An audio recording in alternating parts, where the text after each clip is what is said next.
Welcome to the Talking Sports Law podcast, created and produced by K&L Gates. Each episode features a discussion of legal issues from the world of sports, interviews with sports law professionals, and analysis of recent trends. Let's get this episode kicked off. Welcome to another episode of Talking Sports Law from K&L Gates. My name is John Wilson, and I am a partner in our Seattle office and one of the leaders of our sports industry practice. And I'm very excited to be joined today by a new co-host on Talking Sports Law podcast, and that would be my colleague, Nick Spiliotis. Nick, thanks so much for joining as a co-host today. Thank you, John. It's great to be here. Nick is a partner in our firm's labor, employment, and workplace safety practice group, and he counsels employers regarding a broad range of workplace issues and defends lawsuits when contentious claims arise. Nick and I are joined today by our guest, Dan Hunt. Dan, welcome to Talking Sports Law. Yeah, thanks, guys. Great to be with you today. Dan is the president and CEO of FC Dallas and Toyota Stadium, where he leads the club's business operations and works closely with the technical staff to help FC Dallas reach their goals on and off the field. He is a proud graduate of Southern Methodist University and active in a number of civic organizations and charities in Dallas and throughout Texas. Dan, thanks again for joining our podcast. Yeah, great to be with you today, John. This is really fun, and it's fun to be with Nick. We got a little bit of a throwback together. It's not always nice to see him. We spent a lot of years on the youth soccer fields. That's excellent. I would love to hear some of those tales for sure. Yeah, well, hey, I think about it, and especially during this time right now, because it's always youth tryouts, and it is so hot outside. I think back to those days playing with the Flame Soccer Club. That's right. It's a nice 110-degree weather. Anyway, so look, Dan, I want to start off and just ask you, we've known each other for years, but, what was the path you took to your current role? Now, you obviously came from, a family with a huge legacy in American sports. Your dad, I recall, was such a great gentleman and came out to all our games, was very supportive of the team and everyone. But did you always know you wanted to follow in the family business? It's funny. I did, but you don't really understand it at the time, right? It doesn't make sense. It's great and it's fun and it's exciting, but I was passionate about our family sports businesses, which, at the time we didn't have FC Dallas. We had the Chiefs. We had the Chicago Bulls. And then, by the time I got to, the very end of high school, Major League Soccer launches, and we wound up with, the Columbus Crew at the time, and then the Kansas City Wiz, which is now Sporting Kansas City. We didn't get the then Dallas Burn until really the end of 2001, beginning of 2002. But you don't really understand what that means, the sports business. It's one of the hardest jobs. And when I say that, especially the soccer business, it's a year-round business as opposed to other leagues like the NFL, which takes a big break. And look, that's a tough business, right? It's truly, for me, the model in the NFL is the best in class because you have a hard salary cap and really 32 teams competing for a limited pool of resources. And now it's a global game, right? Because of the popularity of the NFL, but there's a lot of attention on the American marketplace. But I think that's the most competitive. It has the best competitive balance of all sports leagues. MLS has a salary cap, but it has, designated players and some other things that throw it off a little bit, but still competitive balance is fairly close in alignment there.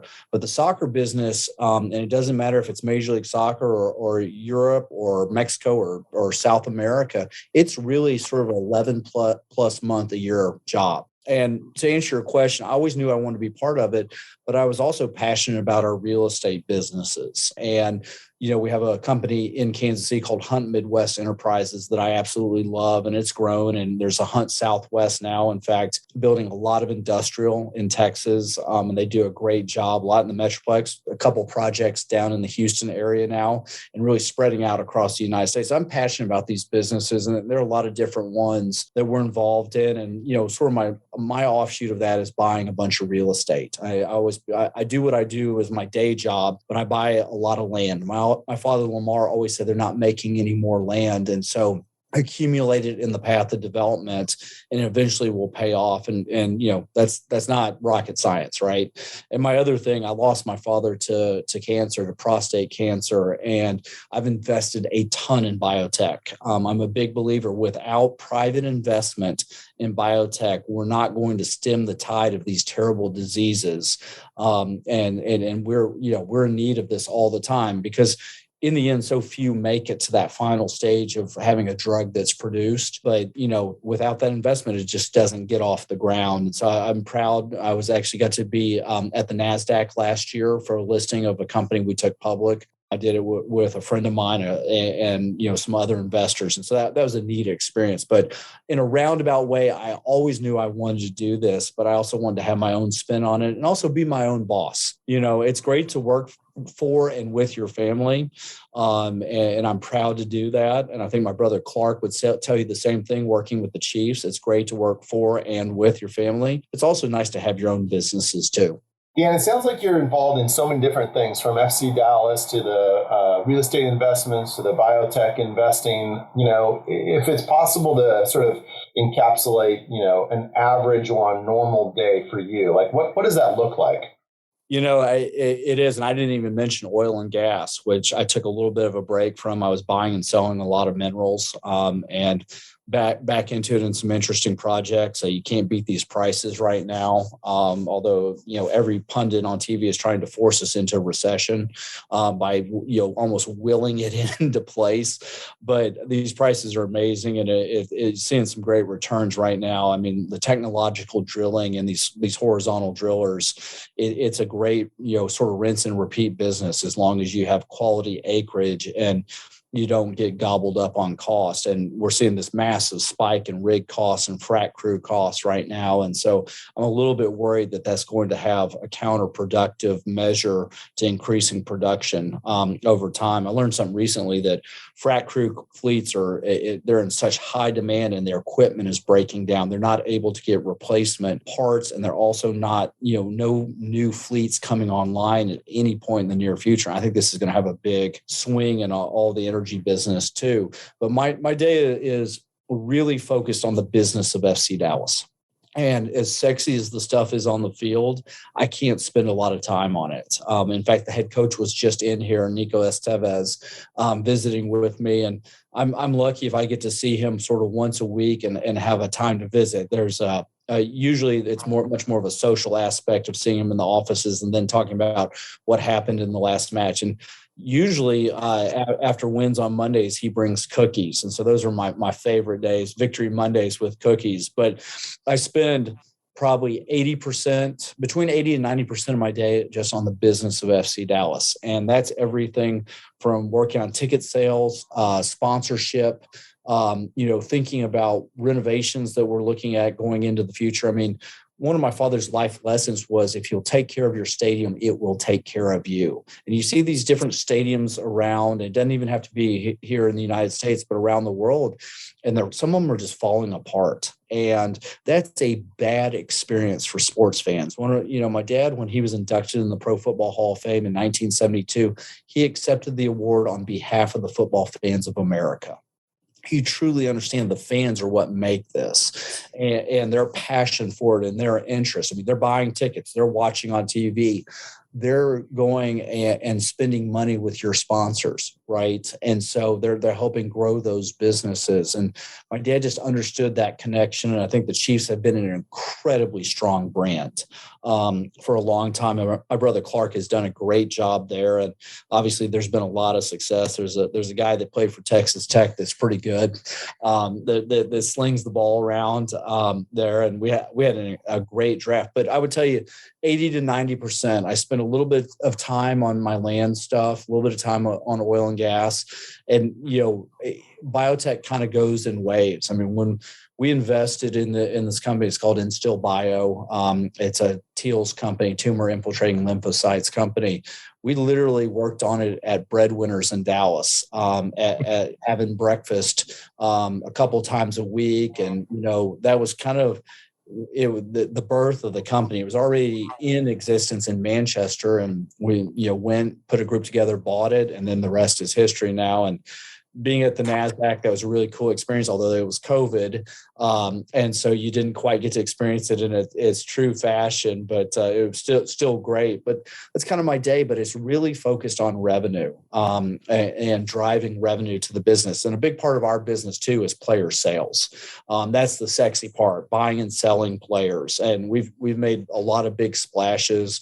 Recently, Ricardo Pepi was sold to Augsburg in Germany for what is $20 million, which is a massive outbound transfer. We spent the most we've ever spent on an inbound transfer. We bought a player named Alan Velasco from Argentina, who's 19, and he scored a wonder goal on the 4th of July, another free kick stunner. And, again, great talent on that side. But, I'm focused on those revenue sources because we still, MLS is still growing. It still's got a long ways to go, but it's an incredibly exciting future.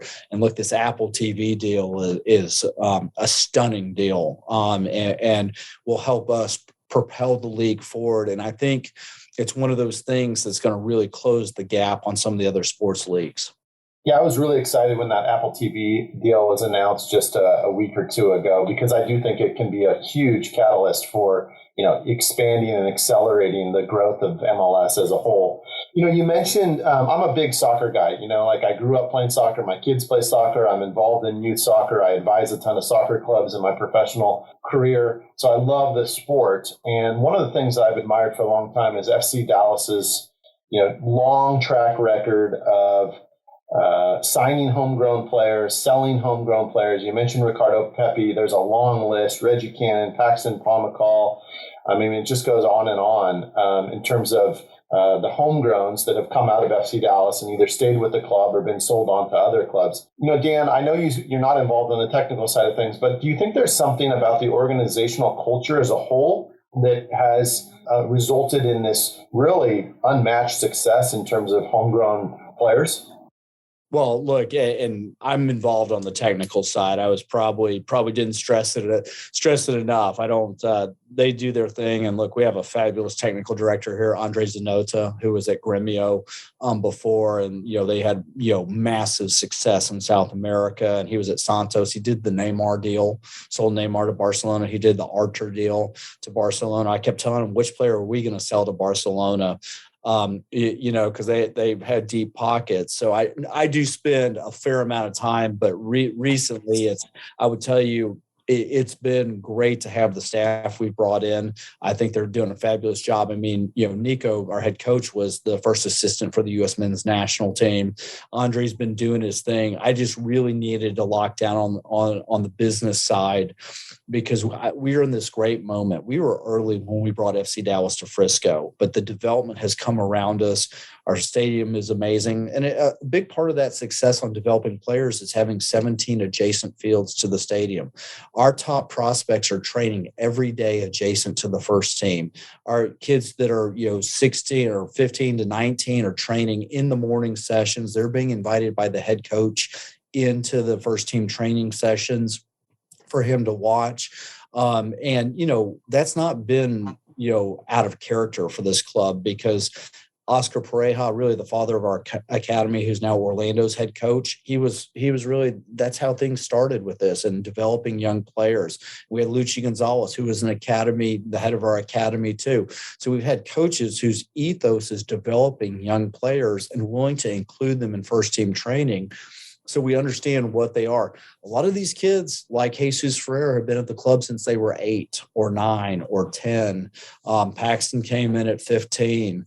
So that part is, my brother and I are traditionalists in the game. You're a fan of it. Nick's a gigantic fan of it. He loves that Greek soccer. I don't know about that league, but no, it's a great league with some real top clubs. But the rest of the world, 99% of the world or 98% develops their own talent, brings them through a progression. They play for the reserves, then they play for the first team. And then, they're either stars there or transferred on. And look, we brought in a USL team in 2019, a League One team that won the championship with a roster average age around 19.3 or 4. And, on that team, was Ricardo Pepi, Brian Reynolds, Tanner Tessman. So just those 3 players were $37.5 million of transfers to the club. Okay. And that's not something that's talked about a lot, but those 3 players have been the basis of now what we've been building here and the constant reinvestment. And now instead of having USL League One team, we have an MLS Next Pro, which is his first year. And look, the quality of the soccer has been great. But if you look at the front 3 that are on our MLS Next Pro team, I mean, this sets us up for a lot of success over the next 5 years at the club. And besides those front 3, there's a number of other players on that roster that will play in MLS. And so being traditionalists, developing our own players, not putting the pressure on the coaches to go externally, but putting the pressure internally and having a philosophical approach to how we do this top to bottom. And, you have our head coach in meeting with the youth coaches all the time too, and coming up with the plan. And so we're facilitating that. So it's just, you have to have your DNA. You have to understand who you are, your identity. Everybody always talks about the Dallas market and how strong it is in youth soccer. Nick and I aside, it was strong besides the 2 of us, but, no, the truth of it is this. My father brought the Dallas Tornado to the city in 1967. Those guys stayed with their families here, started youth clubs that were competitive. You had enough of a population and diverse enough population and an understanding about youth sports, right? Because football is such a big deal here, but so is baseball, so is many sports. But that same competitive nature was brought in by all these individuals, and it has produced generations of players because of the system. Granted, it's a big population, but also people don't spend the time we spend on this. I mean, every single day of my life here is talked about the academy, right? We're focused on the time and on the girls' side too. We're producing tremendous players, and we've had clubs win national championships with a lot of success now. And look, I think the Dallas market will one day be ripe for an NWSL team. And I would love for us to be part of that in some way, but it also, maybe a group that leads that. But there needs to be an outlet for the young women playing at FC Dallas Youth that are top talents, and they can have an opportunity to go play professional soccer too. So it's about effort that goes into this. It's about commitment, and we are committed top to bottom. And, I'll say this, some of our partners in MLS are clearly not, but that's okay. They have a model that works for them, or they believe works for them. I just know, looking at our transfer revenue model, it works. And, we have taken every single dollar of transfer revenue ever received at this club and reinvested it in facilities, in staffs, in players. It doesn't matter what it is. I hear, oh yeah, well, you go put the money in the pocket. I was like, no, not exactly. And MLS rules won't even let you do that. Danny, you mentioned, we've talked about Frisco, and I think both of us, had spent some time in Frisco when the population was like 1,000 back in the early 80s, and it's grown tremendously. But I want to ask you, because obviously you got the National Soccer Hall of Fame there. What was maybe the team and your own role in bringing the Hall of Fame to Frisco, and what does the future of the Hall of Fame look like there? And then, just to tie kind of back into some of the stuff you were talking about, but, what are some of the most complex stuff that you really face in your role at FC Dallas? And I know you and your brother get along tremendously well, and just how it's, how does that go down, and how do you enjoy working with him? Yeah, well, look, I'll start with that part first. And you've known my brother for a long time. My brother's a great guy and super smart. And look, it's nice, our relationship, in that I'm more of a sales and personality, more outgoing. He's much more meticulous and detail oriented on the finance side. And it just, we work really well together. There is very rarely a disagreement on anything. And I mean, it's maybe once every couple of years that there's a disagreement. And he and I talk, typically a couple times a day. I'm in Frisco at FC Dallas's offices every day. He's in our family offices, sort of manages a lot of our different portfolios that we have and try to spread out. And look, from a business sense, we've been laser focused because sports asset values continue to skyrocket. And, we're trying to have portfolio approach to this. So we're trying to make sure we balance all of our businesses because you don't want to be too heavy in one bucket. And look, COVID, I would say this, we were expecting to have sort of the best years in the history of the Kansas City Chiefs, especially coming off the Super Bowl, and the best years in the history of FC Dallas. And, from the FC Dallas standpoint, they wound up being the two worst years in the history of FC Dallas versus what were going to be the two best years ever. And the Chiefs, I can't speak to some of those early days in the 70s, what those numbers looked like, but Chiefs didn't have the kind of years they expected. And so we want to have a portfolio approach, invest in a lot of real estate, a lot of private equity, hedge fund stuff, trying to figure out operating businesses. And so just to spread out the risk, right? Because if COVID taught us anything, it got you to really focus on that. But I tell everybody I have the greatest job in the world. It's the last project I got to do with my father, Lamar, while he was alive. I get to work with my brother every single day. It's fun. He talks Chiefs. I talk FC Dallas. We talk about our other businesses and those things. But, we brought the National Soccer Hall of Fame here for a lot of different reasons. But the big one was there are so many people like our dad, but it wasn't about our dad, that have given so much to the game of soccer. There are so many people right now today who are giving so much to the game, and so many people in the future who will do so much to grow the game, that it didn't sit right with us that the museum had closed down. It was in upstate New York in 2010. The museum was in boxes in a warehouse in North Carolina. And that's hard to believe. And they had 80,000 artifacts. And so we brought it back to life here. But the blessing is being here in Frisco. This city council here, the mayors here, Jeff Chaney was here. He's the current mayor, does a great job. And look, the guiding force is George Purifoy, the only city manager in the history of Frisco. It's the George Purifoy City Hall. He actually just retired. And we threw his retirement party for him inside the National Soccer Hall of Fame, and a special, special person. My father, we wound up in Frisco. Little known fact, my dad read a story in the Dallas Morning News about George and what he'd accomplished with the mall and the tax base. And so my dad went and had lunch with him after our deal fell apart in McKinney, Texas. And they shook hands, and my dad came back and said, we have a deal in Frisco. I met George Purifoy, and he's a man of his word.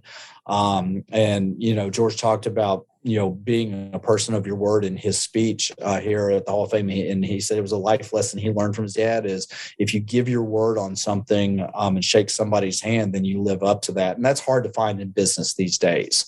But George was able to figure out the bonding capacity, and George like a human calculator. So this stuff was easy for him. And we were able to work with the school district, again, who was our original partner here in the stadium, because they needed more facilities. And so this was a marriage of that, plus U.S. Soccer was involved again in this, because U.S. Soccer was really the caretaker of the National Soccer Hall of Fame. And we were able to bring it back to life. But you're nervous when you do something like this. So much history. It's so important. It's so important to our game, but it failed for a reason. Right. There's, buyer beware on those things. It's when you see businesses that are emerging from Chapter 11. Sometimes emerging is not a great thing. And so it was one of those things we wanted to build it right, build it thoughtful, build it so that it's sustainable. That was a big ask. And they believed in our project because we were the only ones willing to build it into an active stadium. So it has use all the time. We have visitors from all 50 states that have come. We have visitors from all over the world that have come. Our facility here at Toyota Stadium and Soccer Center is in use 350 days a year between the stadium and the fields. We bring almost 2 million people through our gates here. And so we already had a captive audience for this. And so it's great for these young people. And, the sort of the final thought on it was, you started FC Dallas when you're 5 or 6 as a player. There's no reason that we shouldn't be the sort of cradle to the grave. In the National Soccer Hall of Fame, I'm not going to call it the grave. I'm going to call it the glory. And there was no reason it shouldn't be here. One of the coolest things, we had a big induction weekend a couple of weeks ago, actually over a month ago now. Clint Dempsey went in, so that was fun. Deuce, and a few other great players. But Linda Hamilton went in, and for those that don't know, Linda played for the women's national team. She was on the early 91 team that had so much success. She unfortunately tore up her knee and it ended her career when she was about 27. But Linda's speech, and it really resonated with me, and I hope when it's all said and done for me, is she said, my hope for the game of soccer, and I'll take one step back, her pay was $15 a day playing for the women's national team in the 90s. She got a per diem, and that just blows my mind. I'm so thrilled that U.S. Soccer has gotten this issue resolved on equal pay and the opportunity here. I'm just happy that they've worked this out now in an equitable fashion that everybody seems to have agreed to, because that wasn't right. But $15 for arguably the greatest sports dynasty of all time, that's not okay. And I have 2 little daughters and I want them to have the opportunity. But what Linda said, which resonated so much with me, was my hope was that I left the game better than I found it. And that's obviously my hope for me. I know Nick, you're passionate about the game, and, you do it, and John, the same, right? Because, you're involved in with your kids in a game, and you just hope you leave the game better than you found. I just really, that stuck with me. And she was a neat person. She's down in Georgetown, Texas, coaching there, college soccer. And so it was fun, but it's special to see these speeches. And I mean, you get what it takes. I mean, coming out of that I actually suggested to Cindy Parlow-Cohn and a few others, Cindy's the president of U.S. Soccer, is that a lot of the young national team players, boys and girls, need to see these speeches to really understand what it takes to be great, and the emotion and the sacrifices by other people, whether it's coaches, parents, or brothers and sisters, because you don't get there without help. Yeah, that's so true. I remember watching those induction speeches from a month or so, and I was blown away. I mean, to see Deuce, speaking from the heart like that was amazing, and it was a really special moment for the game. Soccer in the U.S. is at a very exciting time, and MLS is growing, NWSL is growing, and we get to look forward to the World Cup in 2026. And Dan, I know that you've been really involved with Dallas's successful bid. Congratulations. And also, Arrowhead Stadium in Kansas City's been selected as a host site as well. So it's just going to be a fantastic event. What needs to happen in the next 4 years between now and when the first World Cup games kick off here in the U.S., Mexico, and Canada in 2026? Yeah, well, look, I am thrilled for Dallas. I was proud to be the chairman of the host city bid. Clark, my brother, was chairman of the Kansas City host city bid. So Thanksgiving was incredibly awkward this last year between the two of us while we were vying for it. But no, it was good. It's a massive honor, and I'm happy. Dallas, is such a major market, and AT&T Stadium is an incredible economic driver. And so, we felt good about the bid, but you never know. Kansas City to get it is a huge honor. My father always said his favorite place on earth was Arrowhead Stadium. And so for that legacy to come full circle is really cool. Here's the beauty of the U.S. bid. And I'm going to say this, and there are a lot of little parts and pieces that need to happen. You'll be host committees and, volunteers and things will need to come. Some facilities will, when I say facilities, like, as you think about it, like you'll have to do some few things for the home training centers. But for the first time in the history of the World Cup, all major facilities are already built. That's something that's so different, so unique. And because if you look at the World Cup in Qatar, that's coming 8 brand new stadiums, at an unbelievable cost. Olympics are when they come to the places, because you don't have all those different facilities and venues built. That stuff isn't done. And so for FIFA, a major focus was sustainability. Well, our stadiums are here and they're going to be here for generations to come. So that's really nice that's sort of taken out of the equation. But you'll need local hosting committees and things like that will go on, and organizing volunteers and those things. But our roads are already built. They handle huge amounts of traffic. There's public transportation in every one of these markets, albeit different in these different markets. And look, one of my big pitches to FIFA was that Houston needed to have the World Cup in Kansas City, right? I'm representing Dallas, but it was important to me, and because the average fan can stay in Dallas and go back and forth to Houston or go to Kansas City and see more games. This is an expanded format tournament, so there are a ton more tickets. We're going to 80 games in this World Cup, so you're going to 48 teams, 80 games, which is up from 64. And so there's just a lot more, viewership, a lot more tickets that need to be bought. And for the average fan to be able to drive back and forth, there's somebody living in Austin, right? I mean, living in Austin, you can shoot back and forth to Dallas and Houston and watch games. What a cool experience that is. But yeah, the beauty of this is a lot of the heavy lifting of facilities is completely done, and that's off the table. And that's really, for me, I've been going to every World Cup since 1986. And my family started going to World Cups in 74. And so that's off. And now it's just kind of the pageantry that goes around it and making sure that every dot and detail and getting the cities lined up. I mean, it was really cool. We had our World Cup announcement at AT&T Discovery District in downtown Dallas a couple of weeks ago, and the mayors of Dallas, Fort Worth, Arlington, and Frisco were all there. All these communities are unified, so I feel great about that. And again, Kansas City is a great soccer market there. My guess is there may be some more hotels that come online, and I haven't spent a lot of time on that bid. Kansas City, I guess the big issue is a few internal renovations that will happen at every single stadium. That's probably the biggest issue that we face. At AT&T Stadium, we will lift the field. We will raise the field off the concrete pad to make sure it's long enough and wide enough. At Arrowhead, we're going to knock out a wall and so that we can expand on a side, and every single stadium will have some nuance like that. But for the most part, all the heavy lifting is done. Yeah. So, we have, university students, law students, obviously, who listen to the podcast. So I just ask, what advice would you give to that 20-something-year-old Dan Hunt looking back? Don't drink that last beer would be one of them. And I'm not even sure you guys may have to edit that out. And I'm kidding when I say that.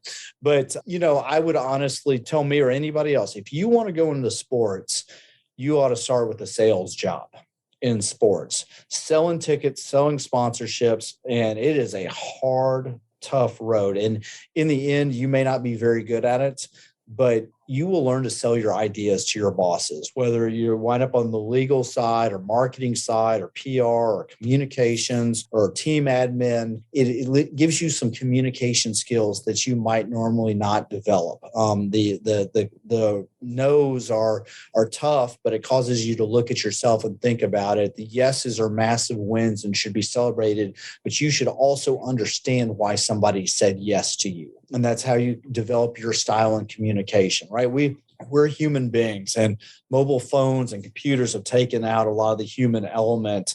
And it stinks because the FaceTime interaction is what really counts. And so I would encourage any young person who wants to get in sports, do a year in sales, understand who you are and how tough this is. And I think you'll be better for it. One other thing I would say is don't be a generalist. If you're not going to do sales, and I think this is sort of like, I thought I was going to be a generalist, and I felt like there was wasted years and time and in those things in the sports world. And I was trying to latch on to what really made sense to me. Find what you're really good at, stick with it, get better, become an expert in it, and make sure you surround yourself with people that are talented in those other areas and that can support you, that can help you grow. I mean, everybody asked me when I took over here in 2012, and then it was full time in January of 2014. Was the most fortunate thing or the greatest blessing is the people that work here. If you look at my level of directors here, my level of vice presidents here, the chief operating officer here, I mean, I have an amazing group of people that I get to work with who are experts in their fields, and we're better for it. Well, Dan, Nick, you just heard that whistle blow, which means that we have reached the end of our regular time and we're heading into extra time. So in our extra time segment, Dan, we're going to fire 5 questions at you, and we just ask that you answer those as quickly as you can in rapid fire succession. So Dan Hunt, are you ready for extra time? I'm ready. Bring it on. All right. So we've heard that you and Nick obviously played youth soccer together. So who was a better soccer player when you were younger between you and Nick? And Nick was, because he could kick the ball a lot further. That's true, actually. Although you were a defender, I was a forward, so it was a little different there. Well, and we had a little rivalry. We went to rival schools too, on top of all of it. So but Nick was a great player, and it was fun. You know, although I had a sweet mullet at the time, I had much better hair than Nick. By far, although I see that's changed a little bit. It is changed. And if anyone wants living proof of what kids will do to you, this is it. From sweet sun-bleached mullet to this. All right. So I know you mentioned your daughters, and I've got 3 of those of my own. I love spending time with them. But what's your favorite activity or hobby when you're not working? Look, it's always going to be kids, right? And I was telling somebody this the other day, seeing the world through a child's eyes is the most refreshing thing ever, because we grow up, you go to work, you're paying bills, you're living life, you're hearing the news and all the information you're always taking in and consuming. And so much of it is so negative. And there's not a lot of, the positives that you get. And you get these ideas in your head, and to see the joy and the interest they have in stuff is great. So it's fun going to their soccer games. I am I wouldn't use the term avid bird hunter. I like being outdoors with friends. And the beauty of bird hunting is because you get to talk with your friends and enjoy it. You're not scaring off what you're after. And so from a dude's perspective, I love doing that. And, and I just, just being with my girls, though, that's really a special thing. And I do hope they like bird hunting, or I hope they like soccer, which they seem to both like. So just getting to do that stuff with them. So Dan, what's the first website or app that you check every morning when you get up? CNBC is always the first that I check, because the markets are, open basically 24 hours a day. So I always check that. Although there's a caveat, when the transfer windows are open, I always am on ESPN on the soccer page there checking the transfers. That's a little bit more fun, and I'm always bummed out when the transfer windows close, because then I'm right back to CNBC. All right, Dan. So I know the recent Kansas City Super Bowl win was special for the family, but what's the best live sports moment you've witnessed in person, given all the events you've attended? Obviously, winning the Super Bowl was spectacular. FC Dallas winning the Lamar Hunt U.S. Open Cup was amazing in 2016, getting to lift the trophy with my dad's name on it. Again, the Chiefs, getting to do that, and lifting the Lamar Hunt trophy for the AFC. And that connection is really, really special. And there were we're an investor in the Chicago Bulls. We were an original investor, and everybody else sold out pre-Jordan. We stuck around. And getting to be in the locker room with Michael and the guys after the winning in '98 was really cool too. We're in Utah, and that maybe the coolest doubleheader of all time was being in there with the guys, flying all night, getting to New York, taking the Concorde to Paris, and making USA Germany all within 24 hours. That might have qualified as the coolest doubleheader ever. But a lot of great sports memories. And, as you look back at the photos, though, it's also, again, it's like I said, about hunting, it's the people that you're with. They make those memories so cool. So Dan, last question in our extra time. If you weren't working as a sports executive, what would you be doing? I would probably own my own art gallery or be a curator of a museum. I'm a big art guy. Love it. My parents were collectors. I do that, although with the modern trading card stuff that's going on, maybe I tell you I'd own a trading card store. My buddy and I own what is regarded as the best football card collection in the entire world. So when you go to the Pro Football Hall of Fame, you walk into our collection. Actually, we just took it down to rest the collection, but the sports card bonanza has been the craziest thing I've seen. What this stuff sells for, it just blows my mind. I'm a little bit worried about it, but here's a broader, I would be in the collectibles space. How about that? Whether it be art or sports cards, I would be doing that. Well, Dan Hunt, thanks so much for joining this episode of Talking Sports Law from K&L Gates. Nick Spiliotis, thanks so much for joining as co-host. John and Nick, this was awesome. I love being with you guys. It's always good to see a childhood friend and do this. And it's fun to talk sports. It's what brings us all together, right? It's woven into the fabric of our society. And it's fun just to get to be part of it. Thanks, Dan. It's great to see you.